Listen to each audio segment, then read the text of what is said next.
Welcome to one more edition of Politics Done Right. Today, we are honored once again to have with us the one and only Dr. Andy Bard. Who's Dr. Andy Bard? Of course, a prize-winning author, former Democratic candidate for Congress in Virginia's very, very red Shenandoah Valley, former talk show host, summa cum laude graduate from Harvard, so we know he's smart, awarded with distinction in a program specifically created to accommodate his original theory explaining how civilization has developed, and a frequent columnist in newspapers throughout the United States, Mr. Dr.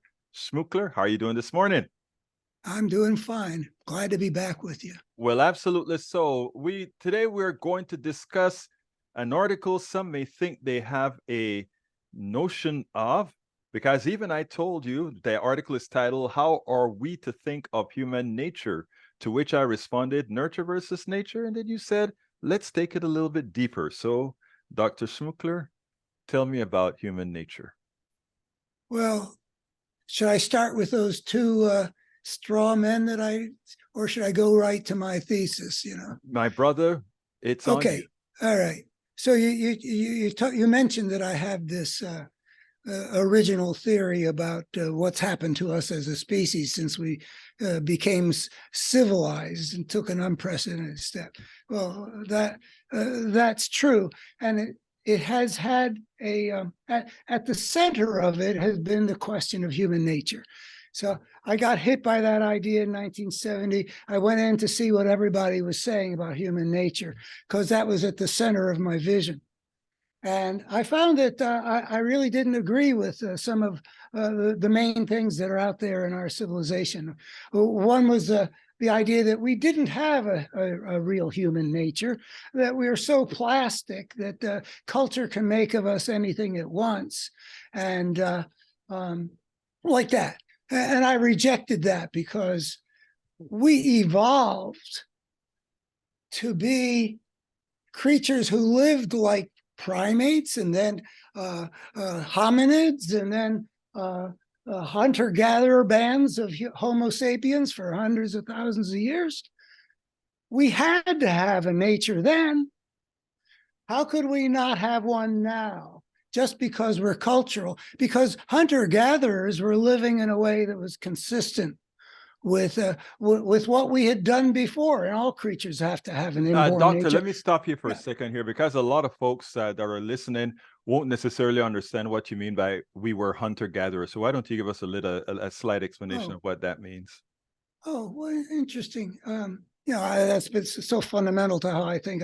I forget that not everybody's thought that way.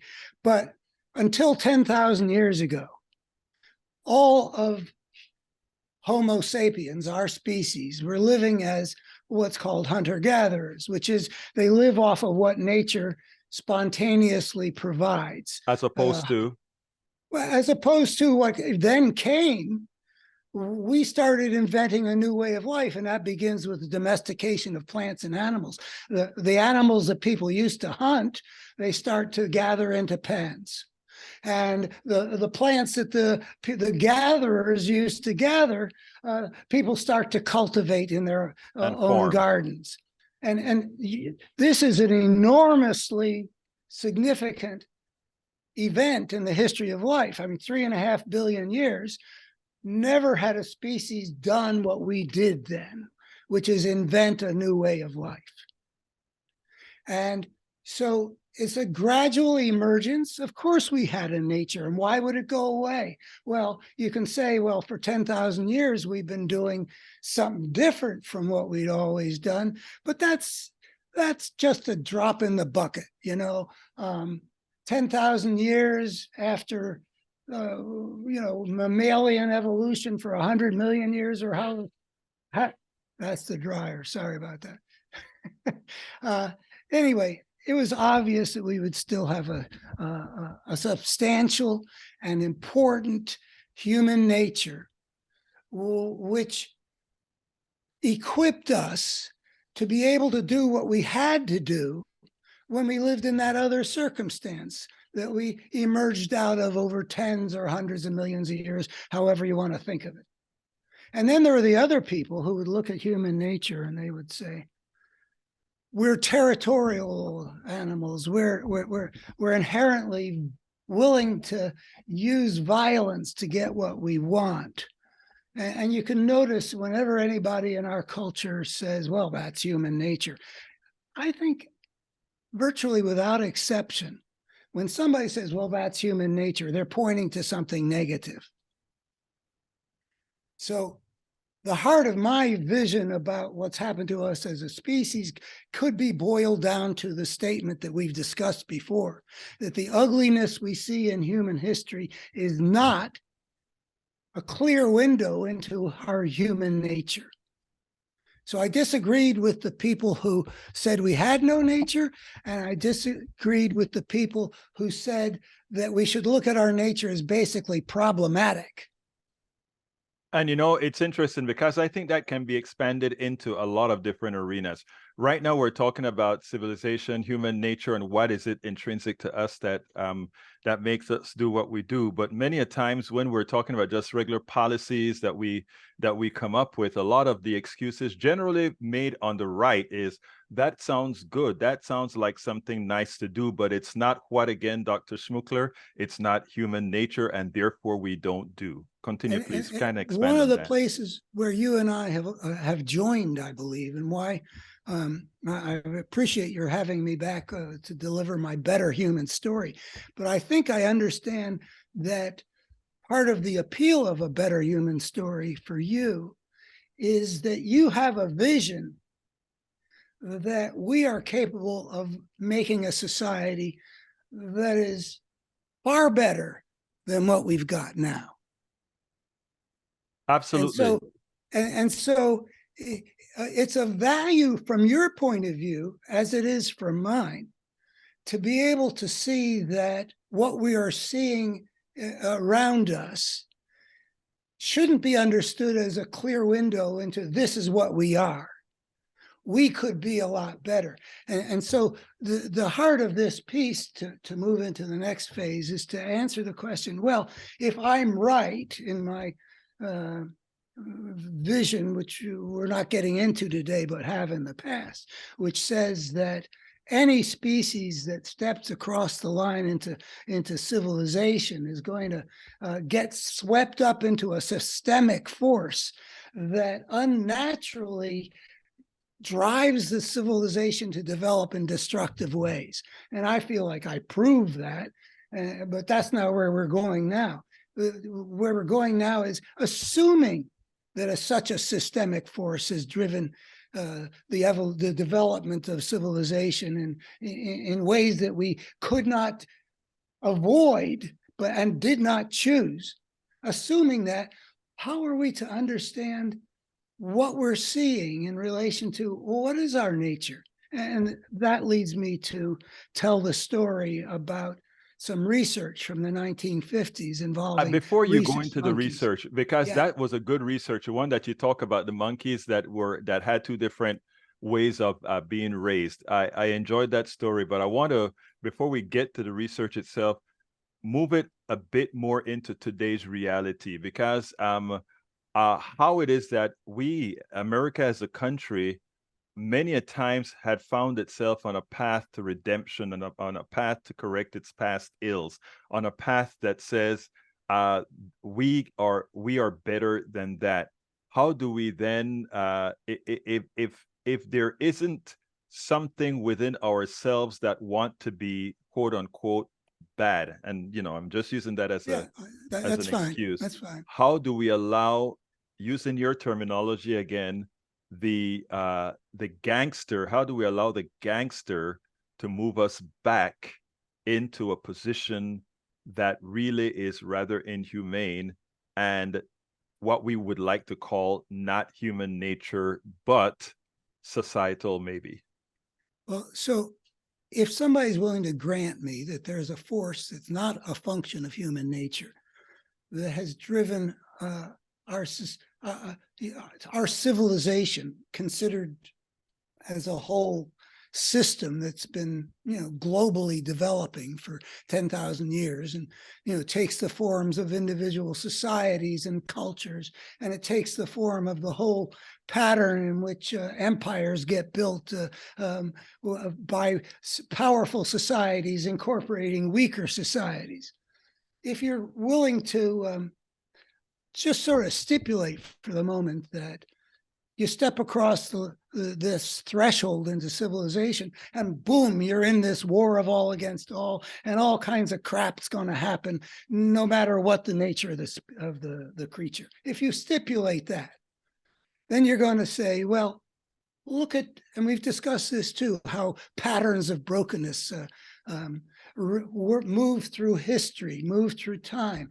You've got, and part of the thing is that you've got people who are broken in various ways. They've been raised in family structures that are injurious, that are the fruit of all that crap that's been going on.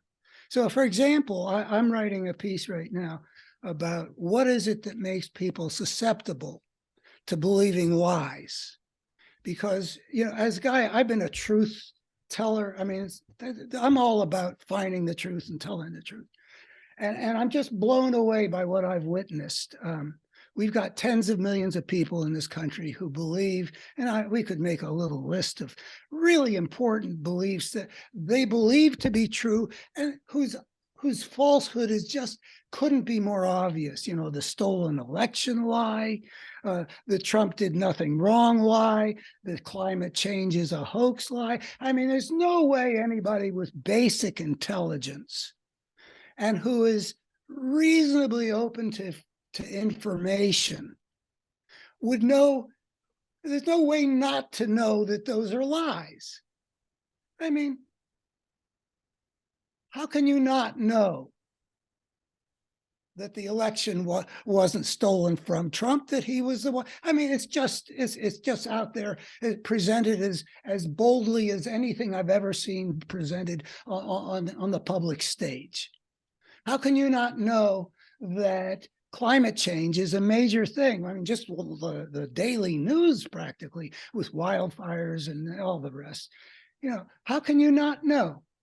Well, if you look into the answer to how it is that people can you find that there are systemic forces that are breaking them.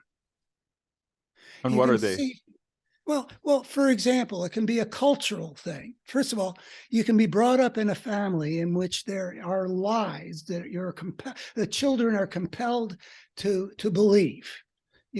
Nobody's allowed to know that daddy is molesting his daughter, or nobody's allowed to know that the daddy's an alcoholic. Whatever the family secrets are, you can be brought up being compelled to believe a lie. That's the brokenness in that family. And you could ask, well, how did he get to be that kind of a guy? That also is going to be a product of history. And then there's cultural things. Like I live in Dixie, as do you, by the way. I live in the land of the Confederacy.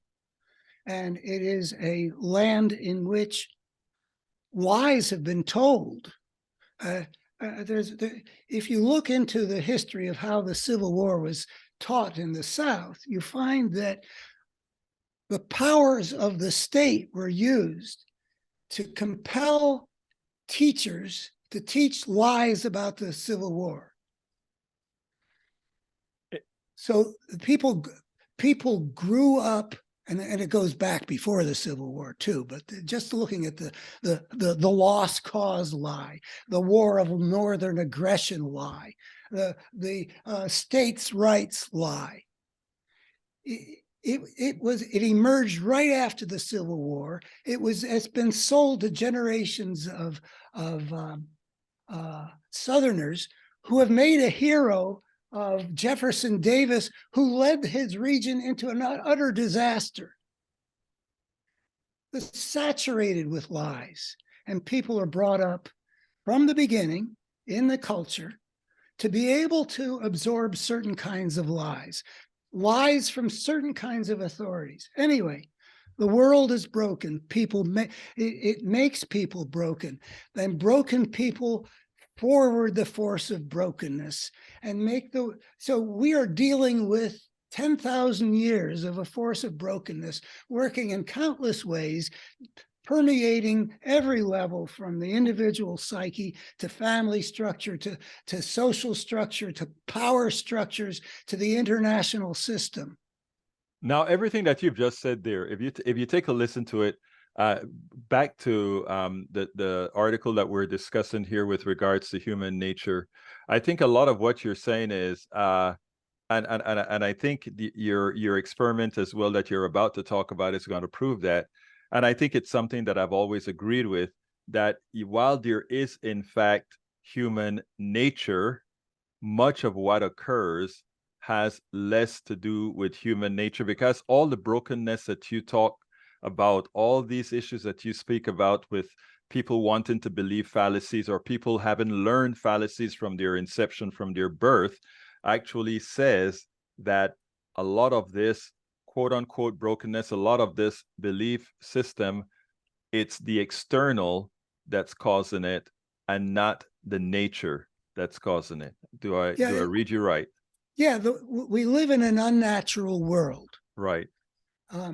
Which is not, it's partly to be understood as this is what people wanted, like, I've got a soft chair over there, that's what I wanted. I got hot and cold running water over there. That's what I wanted. Part of it is people meeting their needs. But part of it is this other systemic force driving things in ways that nobody has been in a position to control. And so I think that people don't often think about how the whole can be something other than the sum of its parts. Mm-hmm. They think that if human beings have been acting for 10,000 years, then whatever comes out of it has got to be an expression of what human beings are. But that's not really, that does not follow. I mean, it does not follow because people can plunge into a situation like we did that has a dynamic of its own. But I think if we expand on that, we just take a look at how far we've come with things like changing the past belief on women's rights, the rights of gay marriage, and all these things. When you think about where we've been and where we've gone, I think that probably makes your case as well. Now, you have an experiment that you mentioned in the article that actually I think is probably one of the better experiments that just shows, yes, there is human nature, or there is nature, if you will. But again, externalities play a part. Why don't you tell us about that?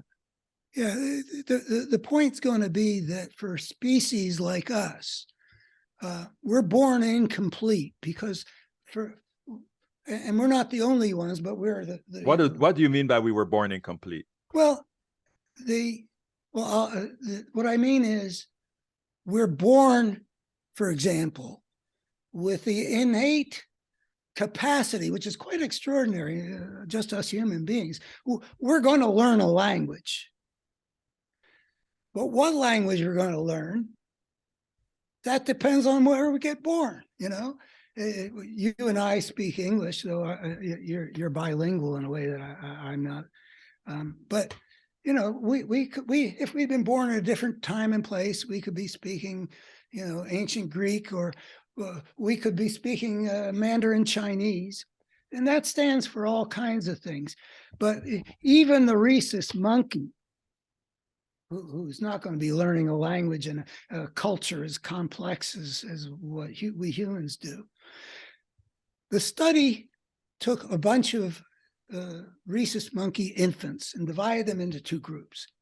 One group, and each one was growing up separately with this phony mother. One group had a phony mother that consisted only of wire mesh. The other group had the same thing, except that it had a piece of terry cloth around it, which turned out to be important because the rhesus monkey is born needing something to cuddle up to. And that's fine in all the situations that rhesus monkeys are born in, probably, virtually, they're going to have a mother who's there taking an interest in them and letting them cuddle up against them. So the nature of the child is there when it's born, needing something to cuddle up with. But if it doesn't get that, like with the group of infants that get just the wire mesh, they develop into something really messed up. They are incapable of functioning in rhesus monkey society, and they're social animals. They're incapable of mating. They are completely messed up because they were born with a nature that required cultures, required the environment to provide something to complete them properly.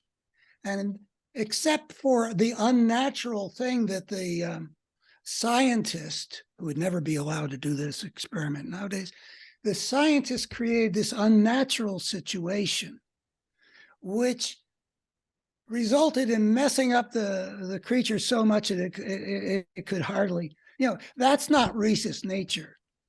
What you see with those rhesus monkeys raised in those unnatural situations, we would never think that that's rhesus nature. It's the other ones who had the terry cloth and who managed to develop into a fairly normal functioning adult monkeys. Right. That's rhesus nature.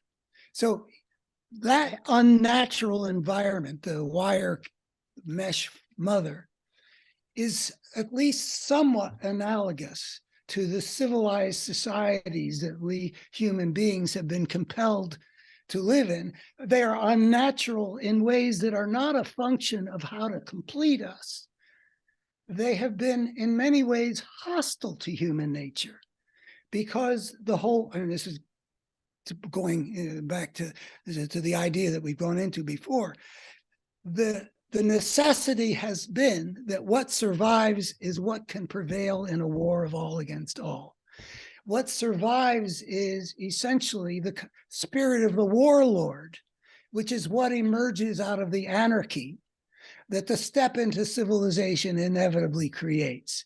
So we get the unnatural environment. I don't know how much of it you could say that we have around us today. I think we're doing better than humanity generally has. How much of it is wire mesh mother that twists and breaks us?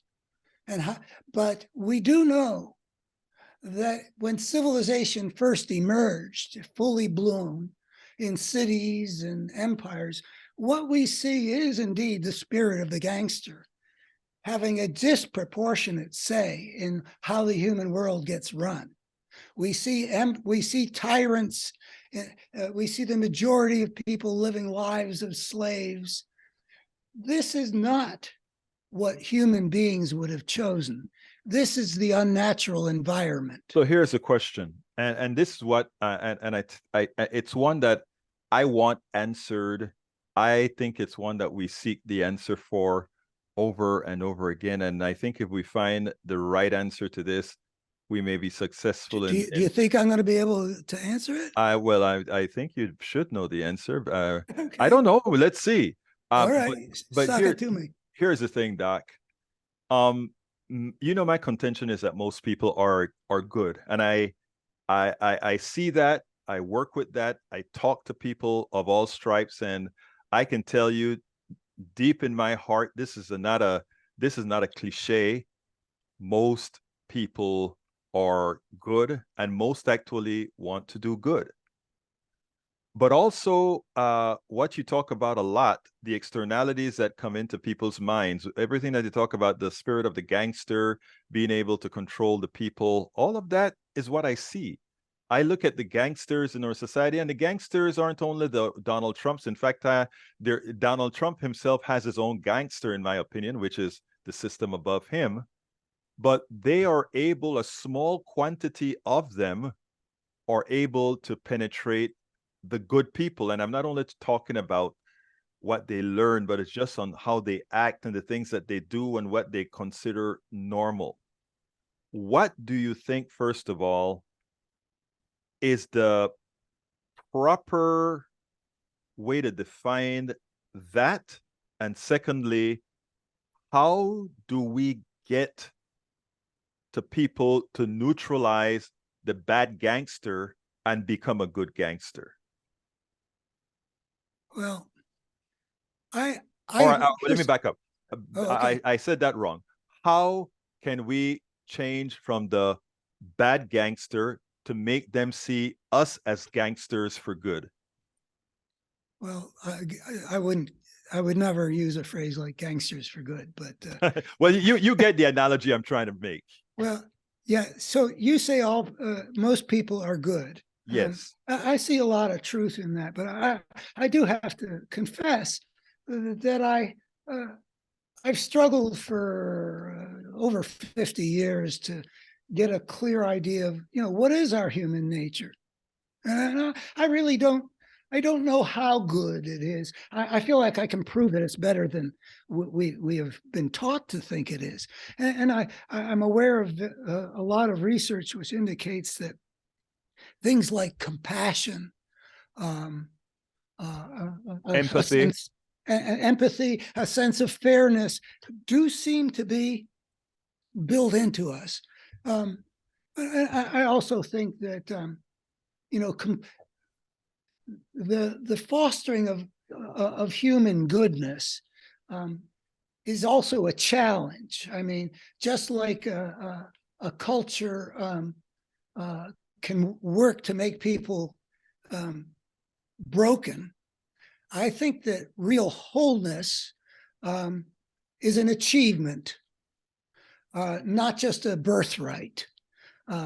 I think that when people are just sort of naturally who they are, you can see the selfishness that there is in a toddler or something like that. And, there's a lot of stuff in us, and it's not all. It's not all to create the world in which there's peace on earth and goodwill toward men. Uh, I think that the teachings of our religions are aspirations that would be challenging to meet, even if we didn't have to deal with these systemic forces of brokenness. So, but I don't know exactly where we'd end up if we didn't have systemic forces to work with. It would still, I think, be a project to build a really whole world in which people are really good to each other, and people are able to achieve their maximal fulfillment. That being said, it is important to realize, and I think you said that in our next conversation, we're going to talk about a piece about the utter selfishness of three Wreckage. major Yeah. The figures. wreckage. Yeah, the incredible selfishness of three people who are playing a very impactful role in our world, especially Putin and Trump are the two. But I throw in Israel's Netanyahu, whose selfishness blows my mind, and whose selfishness is in the process of destroying his country. So I threw that in, and the question is that you raise, I would pose as, how do we create a world in which people who are so extraordinarily broken in that way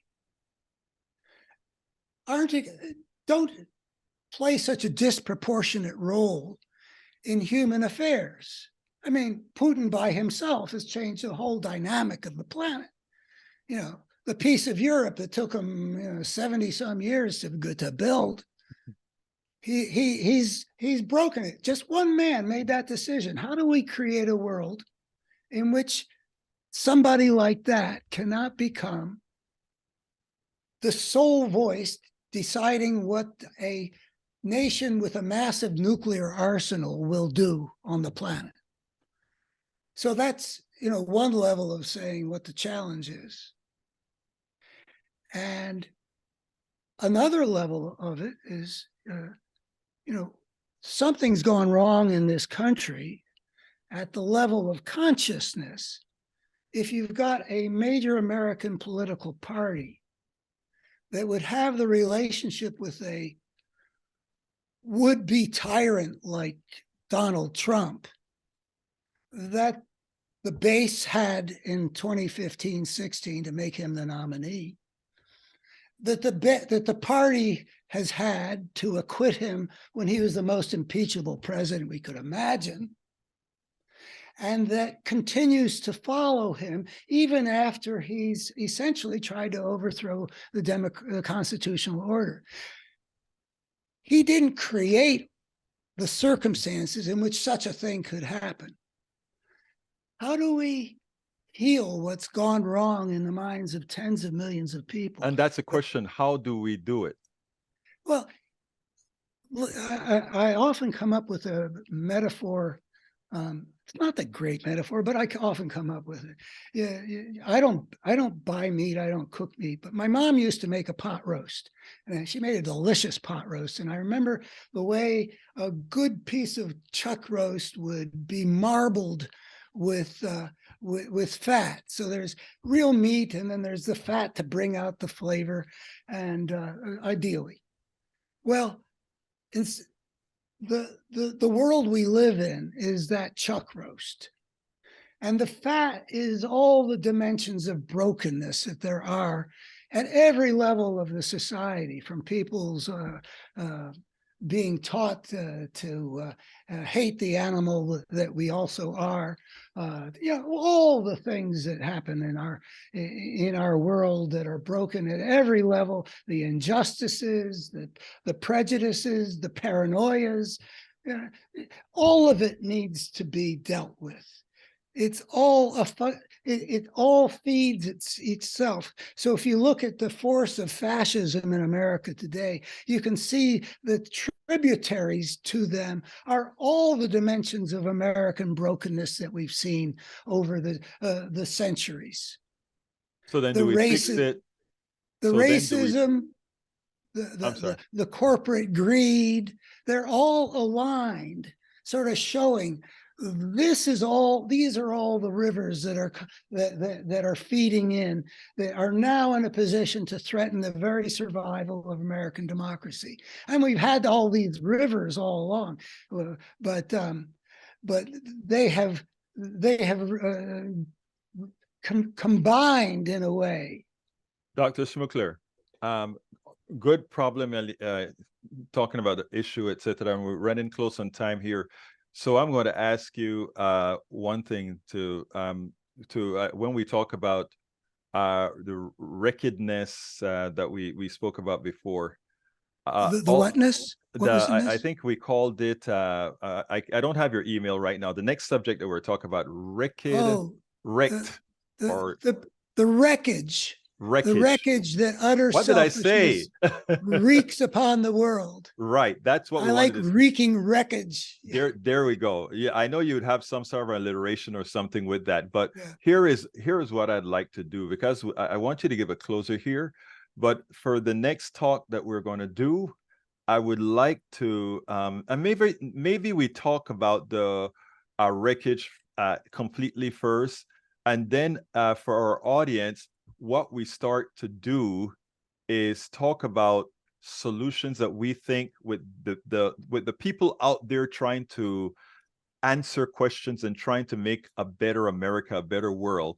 What kind of input can a Dr. Schmookler give that says, this is something that we would like to add to your repertoire to help solve these problems that we discuss here. I always like to have not only describing problems, but hopefully having solutions. So in the last minute, why don't you give me a closer for this segment? Wow. I hope you feel okay about the way I'm going to do that, because I feel like I've had two big ideas in my life. One of them's got to do with that social evolutionary force that makes us into broken rhesus monkeys in part. But the other one has to do with an understanding that at the center of the human battle is something that can be seen as a conflict between two coherent forces. There's a coherent force that consistently works to make things more broken. and there's a coherent force that consistently works to make things more whole. And I define good and evil in those terms. And then I try to show how there are these coherent forces. And it's got to do with that marbling that what we're engaged in is the battle between good and evil. And it turns out that there is a reality in the human world that is reasonable to describe that way, but you can get rid of those words if you don't like them, and you can say a battle between a force of wholeness and a force of brokenness, and then I can show you how there are those coherent forces. And so I think that what we should see is that basically the political situation in America today, and I know you are very devoted to that important dimension, as am I, that political battle, and I've been trying to say this for 20 years, that we really should see it in terms of the battle between good and evil, not in some simple-minded way, but this is the nature of how politics has become in America. I grew up in a different kind of America. Then it was a matter of conservative versus liberal, and they would battle, and the elements of good and evil were sort of mixed in both camps, and they would fight over things like tax rates and various policy issues, and all kinds of things would enter into it in terms of values and principles. And neither side was just the good guy on every situation. Neither side was the bad guy on every situation. It was a mixture, but that's not what it is now. And even in the political realm, what we're dealing with is not just the political battle. We also, if we want to heal America, have to heal the nature of the consciousness that has been exploited by this force, that has appealed to the worst of them, gotten them to believe the unbelievable, got them to defend the indefensible. And that is where we end it, Dr. Schmookler. Thank you so kindly once again. We've been listening to Dr. Andy Bard Schmookler, who writes a whole lot as well on these issues, and we're happy to have had you on Politics Done Right. Well, thank you for having me. Nice to be back. We are honored today to be with Erika Chomsky with Shire. And who's Shire? Shire believes that volunteering should be easier. And you know what? Volunteering should be easier. Tell us a little bit about your company. I think you have a new product in beta that will make a whole lot of things easier for activists. Talk to me about it. So sometimes when someone wants to lend their voice to your movement, to your cause, to your campaign, it's a little too hard for them to show up. And it takes a while to onboard them and engage them. But what if there was a place where everyone who wanted to show up could? What if there was a way to recruit and onboard and engage every single volunteer in under a minute and a half? Under a minute and a half? Under a minute and a half. Okay, well, tell me about this. Tell me about it. Yes, sorry. So at Shire, we believe that everyone should have a home in the movement. Right. Right. And what we saw during COVID was this move to online organizing. Right, a whole lot, yeah. And it was kind of messy. We were figuring it out for the first time. So our co-founder, Samantha, was able to take these lessons learned when she was a campaign manager and use her tech background to create this platform. Mm-hmm. So when you work for a campaign that uses Shire, mm-hmm. you're able to go on there and say, hey, I want to volunteer, I want to show up, I want to be part of the work. And we say, great, come on in. And that's it. It's that easy. And when they come on in, what does that mean? Come on in, what do I get from you to make you, first of all, to make you a part of it and make it easy for you to be a part of it? Absolutely. The first thing that you'll generally see, depending on the campaign, is a message from, the candidate. In what Let's form? say video. Oh, okay. A video message. You get a video message over your phone. You get a video message, and then you get to talk to someone. You get to talk to someone right away. Someone welcomes you, and someone says, thank you. A human being? A human being. Okay. A real human being, not a robot. Okay, all right. So, It's so simple. Right. We know as organizers that the best way to retain volunteers and engage volunteers and broaden the scope of that movement is to honor them, respect them, thank them, make them feel welcome, and make them feel like it matters. Because it does. It matters. We need everyone. I tell you something that's interesting, because a lot of times, and my daughter will go on and say, Dad, you're always using that word antiseptic.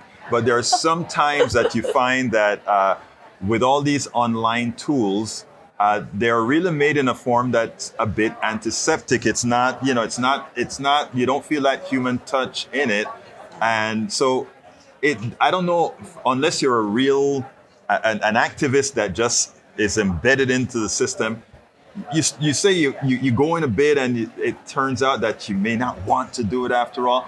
If what you're saying is, well, I shouldn't say what you're saying, given the way your product is designed, it seems like that is what you're attempting to mitigate.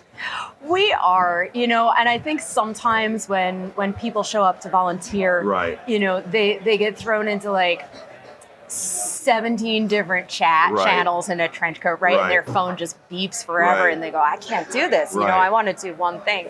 And so at Shire, we've made that a little easier. You tell us you want to, do remote texting. Here's everything you need to do remote texting. Whatever service the campaign is using for that, and a chat that will get you involved with other volunteers and organizers to help you be successful in that work.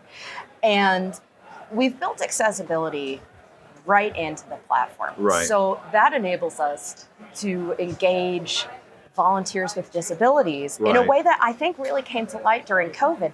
How many people we were leaving behind. Our people are out there. They're out there. Let's go invite them in. Let's make it easier for someone to volunteer. Even if you're like a rural voter, you live in a gerrymandered district, you're 4.5 hours away from the closest campaign office. That doesn't mean your voice doesn't matter. But you shouldn't have to drive 4.5 hours to help out. What if you work all day? What if you work you're a teacher. You get up early in the morning, you go to work, you spend all day, you got to get home, take care of your own kids, right? You can't give 8 hours at a time to go knock on doors, but maybe, just maybe, you have half an hour every day that you can make sure that your voice counts. So the way you've designed this is you allow for these metrics to be placed in your system, and given these metrics in your system, you can know what to offer that person who wants to volunteer. Well, here's the cool thing about Shire. It's not one size fits all. We're able to tailor this for every single campaign, every single organizer. You tell us what you want. You tell us what you need for your volunteers to have, and we'll help you get there. So you build this custom for each particular campaign. It's pretty cool. Okay, so in other words, you have a basic framework that you work from, and after that framework, whenever that campaign needs, they come and they consult and they find out what you need and provide you with. Correct. When you're an organizer or a campaign manager and you sign up to use, the Shire system, we are going to hold your hand. We are going to help you set this up. But here's the cool part. It's so easy. Like if you can spare like 1 or 2 days to learn it, you are going to be well on your way. And your volunteers, maybe a couple minutes to figure it out. Now, is this cloud-based software, or is this how? Both. It's both. Okay. Well, I'm not on the tech side. Oh, no. I know. No, that's fine, because I shouldn't be expected the person who is describing the outward functioning of the program. What happened is I'm a software developer, and I was intrigued by what you were talking about. Well, then you tell me. No. I was actually intrigued by what you're talking about. Yeah, it's absolutely. pretty cool. And it works on web, it works on mobile. It's like, it should be, you agree, it should be easier, and that's why I said when I earlier spoke about it, things being antiseptic, that's what I meant, right? In other words, if you can get a system that is that actually is, and user-friendly is an overused word, because user-friendly is not what we're talking about. We're talking about human friendly. In other words, something that people want to do. It's like, everyone should have a home, right? Everyone There you should go. feel at home. When they want to show up, Exactly. they should feel at home, and we can help. Right. And there you go. That's what's important. But anyway, so I always end with one particular question. What would you have liked me to ask you about your tool or about what you guys are doing that I didn't? Well, that's such a good question. That's such a good journalist question. There you go. It takes me out of trouble. I know, and I should be expecting it, and I never am. Don't worry, nobody does. Yeah. Nobody does.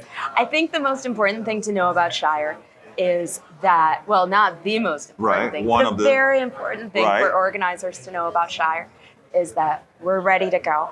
If you want to go to our website and sign up, and we're in beta right now, which means that we have some flexibility to work with campaigns and figure out who needs what. And it's really kind of an exciting time. I think digital organizing, remote volunteering is going to be so crucial in 2024. I don't want to bum you out, but we have got to win. No doubt. I tell you what, how can folks who want to help their volunteers, how can they get in touch with you?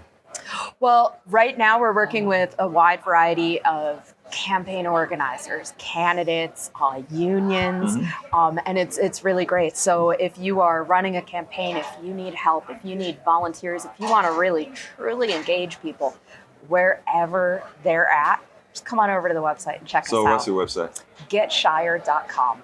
Getshire.com. Spell it out, because sometimes you know how it goes. GETSHIRE.com. All right, you could have said .com. Anyway, it's more fun. It is my pleasure, Erica. Thank you so kindly for having been on Politics so Around. And you guys keep doing that good work, because we need all the help we can get in progressive activism. Thank you. Absolutely. Thank you so much. Take care. I think President Biden just put Republicans, specifically MAGA, on notice with regards to, can we continue to expect funding for these hurricanes that are coming, these fires that are coming? Right now, it seems like the Republicans want to use it as some sort of a cudgel on the president's head. Don't think it's going to work. I want you to listen to what he has to say. Mr. President, can you assure Americans that the federal government is going to have the emergency funding that they need to get through this hurricane season? The answer is, if I can't do that, I'm going to point out why. How can we not respond? My God, how can we not respond to these needs? And so I'm confident, even though there's a lot of talk from some of our friends up on the Hill about the cost, we got to do it. This is the United States of America. Yes. And I think he has to do a lot more. He has to show that we are going to start calling people out now and making a stink about it. I don't think the president, or Democrats for that matter, have been sufficiently active in calling out consistently, continually, what MAGA has been doing. Maybe they'll start, and this time maybe they won't start too late. Trump and Republicans love to accuse Democrats of running deficits. And the truth of the matter, it is never true, right? Because Democrats have a tendency to tax for what they're going to spend. I mean, they have deficit spending too, but nowhere close that of Republicans. And I want to read this for you. Trump. Both presidents ran up record-setting budget deficits. Obama's stimulus plan added $253 billion to President W. Bush's last budget to create the largest deficit in U.S. history. The recession reduced revenue by almost $600 billion. As a result, the fiscal year 2009 budget deficit at that time was $1.4 trillion. In fiscal year 2010 and fiscal year 2011, the Obama tax cut extension sent the budget deficit to $1.3 trillion, and the economy improved. Each year's deficit became smaller. By 2016, it was only $585 billion. But the deficit by the president increased under Trump's budget even before COVID-19. Let's repeat. The deficit even before COVID-19 had grown to what? $3.1 $1 trillion. Not Obama's 1.3 trillion, but 3.1 trillion in 2020. That's a fact. That's something that you can research and find. Looking at debt by president provides a better gauge of government spending. Trump betrayed his campaign promise to eliminate the debt. Trump's plan to reduce the debt relied on increasing economic growth to 6%. Like most Republicans, he believed tax cuts could spur the level of growth. Still, the data shows that Trump's tax cuts did not reduce the debt or the deficit even before the pandemic hit. Trump promised to cut waste, but some of his strategies fall under the 5 myths on cutting government spending. These include cutting foreign aid, increasing defense spending to boost growth, and cutting entitlement programs. Research shows these aren't the most effective ways to cut spending or boost the economy. And in that light, we know now that Republicans are much more debt-driven, inefficient, etc. All right, so that is the article, and I have that linked in here. It will be inside of the blog. The most important thing that I wanted to talk to you about today was the following. And it starts, Democrats or Republicans, which is better for the economy? Let's look at how the parties' platforms are defined as far as what they believe economically. Which party is better for the economy? What do Democrats believe? Economic policies benefit low-income and middle-income families. Argue that reducing income inequality spurs economic growth. People are more likely to spend than save and invest. Support Keynesian economic theories that government should spend their way out of recession. And some research shows that economic growth is better under Democrats. Some research, all research prove that the economy grows much better under Democrats. What does Republicans stand for? Advocates for supply-side economics that primarily benefits businesses and investors.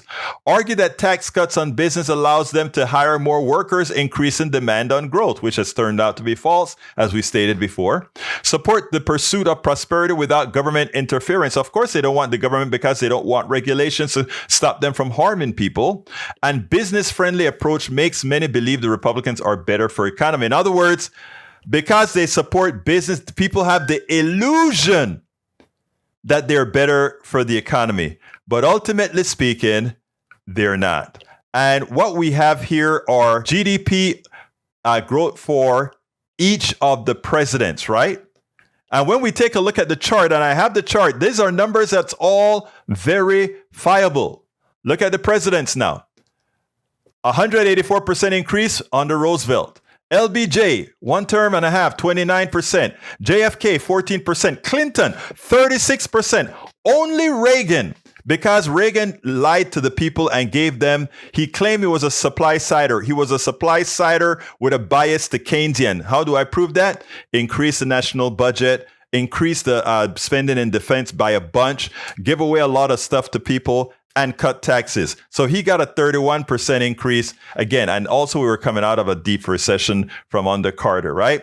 Nixon, 19%, Carter, 14%, Eisenhower, 27%, Trump, 8%. In other words, Trump always claimed how great a president he was. But if we look at the worst presidents economically, it was Trump and the others. But anyway, it is important that we actually analyze this. Now, we have to remember that the crash came under Obama. So normalized Obama annual average of increase for the GDP was 1.7, which because Trump served 1 year on the Obama's economy, his was actually 2.6. But look at the annualized one from all these presidents. The first one, Roosevelt. Second one, LBJ. Third one, JFK. Fourth one, Clinton. All Democrats. Not until Reagan did they do a little bit okay, and Nixon a little bit okay, but even Carter beat Eisenhower, Trump, George Bush 1, George Bush 2, Obama, Ford, Truman, and Hoover. These are not theories. These are the numbers. So if we go further into the analyses, the lie that you're hearing on TV constantly about how good the Republicans are for the economy or that the Republicans do better for the economy is nothing more than a lie. And the sad part about it is that The mainstream media, because they are corporate based, refuse to tell Americans the truth. Here is the analysis as far as who is best for the economy. The party that's actually best for the economy. Many analyses look at which party is best for the economy. A study from the National Bureau of Economic Research found that Democratic presidents since World War II have performed much better than Republicans. On average, Democratic presidents grew the economy by 4.4% each year versus 2.5% for Republicans. That's a huge amount, almost 100% better for Democrats. And just look at Biden's performance compared to Trump. Look at Obama's performance compared to Bush. It's not even close. A study by Princeton University's economists Alan Binder and Mark Watson found that the economy performs better when the president is a Democrat. They report that by many measures, the performance gap is startlingly large. Between Truman and Obama, growth was 1.8% higher under Democrats than Republicans. Most of these evaluations measure growth during the president's term in office, but no president has control over the growth added during his first year. The budget for the fiscal year was always set by the previous president, so it's helpful to compare gross domestic product at the end of the president's last budget. For Obama, that would be fiscal year 2009 to September 2018. That fiscal year 2010 to 2017, during that time, annual GDP increased from $15.6 trillion to $17.7 trillion, or 14%. That's 1.7% per year. The chart ranks presidents since 1929. And the only reason Obama isn't on the near the middle top of that list is because he had to live with what George W. Bush did with the economy when they sold us out. The numbers don't lie. People lie. But if you want the numbers, look it up yourself. You don't have to listen to what I'm saying here. Look it up yourself. These are all numbers that are printed. Republicans are terrible with the economy. And it's proven in the numbers. So again, unfortunately, that's just how it is.